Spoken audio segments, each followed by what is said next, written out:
two of my favorite actors in Hollywood in the same movie. That's just a dream come true. I'm like, Chris Pratt. I have been told before I look like Chris Pratt. I don't really see it, but you know what? I'll take it. I'm Chris Pratt, and I love him. I love Chris Pratt. He's a likable guy. I follow him on Instagram. He's just an awesome guy. I can tell. He looks like a great guy to talk to, and Jennifer Lawrence looks like an awesome person to talk to. Put those two guys, those people together, and you get this movie. Passengers. Last year, I actually heard about this movie being made. I remember the director of Imitation Game guy was going to direct this movie, and this movie was actually shelved a long time ago, and like this movie was never made as the script was, and then it finally got made with the director and Jennifer Lawrence and Chris Pratt in the main roles, and then we finally got a trailer, and I was like, that's not what I expected. But then we actually got to see the movie today, and I have to say right now, I walked in this movie very worried, because before walking this movie, if you go on Fandango and you look at movie times or whatever, it tells you like Rotten Tomatoes, this movie has a 30%. And I have to tell you right now, I 100% disagree. This is a good movie. Now, this is not an amazing A+ movie. No. It's just a good movie. It's nowhere near 30%. No, I am shocked it's 30%, honestly. So this movie is about Chris Pratt, who plays Jim. He's a mechanic guy, and he's one of the passengers, one of the 5,000 passengers on this ship called the Avalon.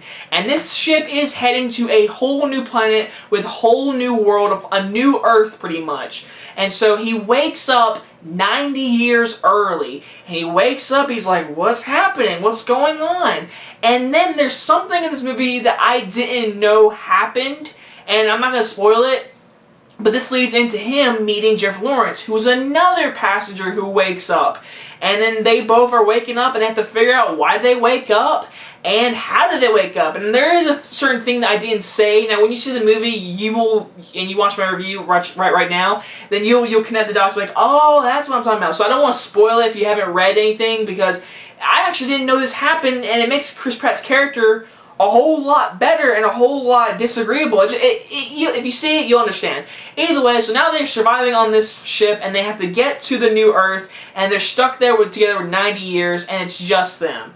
So what I think of this movie? I liked it, guys. I liked it. It wasn't terrible. I didn't see why everyone was hating on this movie for like 30%. Like, I would give it at least a 70 or maybe a 68, somewhere around there, because this movie's not bad. I mean, it's not great, but it's not bad. It's not a bad movie at all. It's a good movie. It's very entertaining, and it's very enjoyable. The positives, first things first, the set design looked great. I love the set. The lighting looked great. The directing was really good. It wasn't like amazing. I will admit, the directing wasn't boosh, but it was good. It fit the storyline. Everything was good.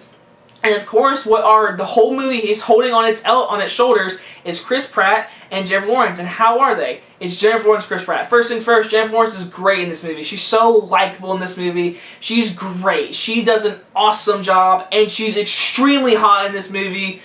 Just saying that. But either way, Jennifer Lawrence does a really good job in this movie. I really liked her. She was a great character.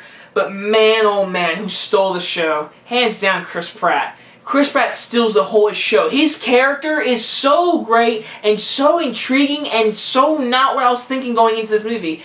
I didn't see Jurassic World. I didn't see Star-Lord. I saw Jim.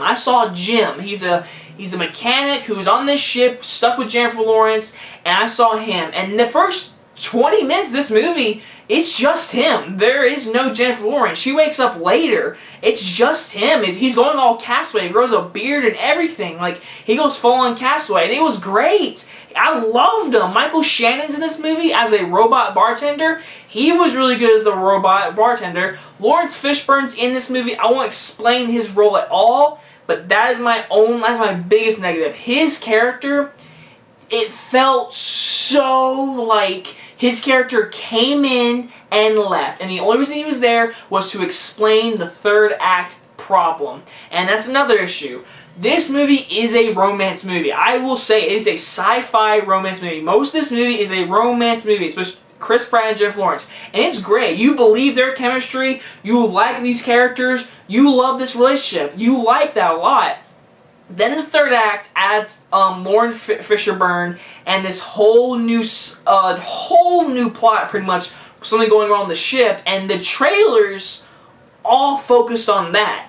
They didn't show that this movie is a character relationship romance movie, and that is my biggest issue. The trailers show off all the most intense action part scenes. This movie is actually a romance movie just in space. And I'm fine with that. The third act, it just felt so far apart from the whole movie itself. It felt so out of left field. Like, it was like, really? This is where you're going? When you could have gone this way? But that's my only big issue. But overall, I really, really like Chris Pratt. He's one of my favorites, and he continues to do greatness. I'm really glad he didn't do the... I love Chris Pratt, but I'm so glad he did something different. He had charm, of course. He had that little wit to him. But the whole movie, you actually care for his character, and there's some stuff that you completely disagree or agree with, and that's what I love about his character. Jennifer Lawrence was great. They worked together really great. I want to see them do another movie together. I like the ending too. I do like the ending a lot. I thought it was a really sweet ending. So anyway, guys, I'm going to give this movie a B+. I think it's a really good movie. I don't think it's amazing. I don't think it's going to be the best movie of the year. It's a good movie to go see on Christmas with your family. Well, maybe on your family. But either way, it's a good movie. And I recommend it. I do like this movie a lot. So anyway, guys, hope you guys enjoyed this review. And I will see you guys next time. Bye-bye, guys.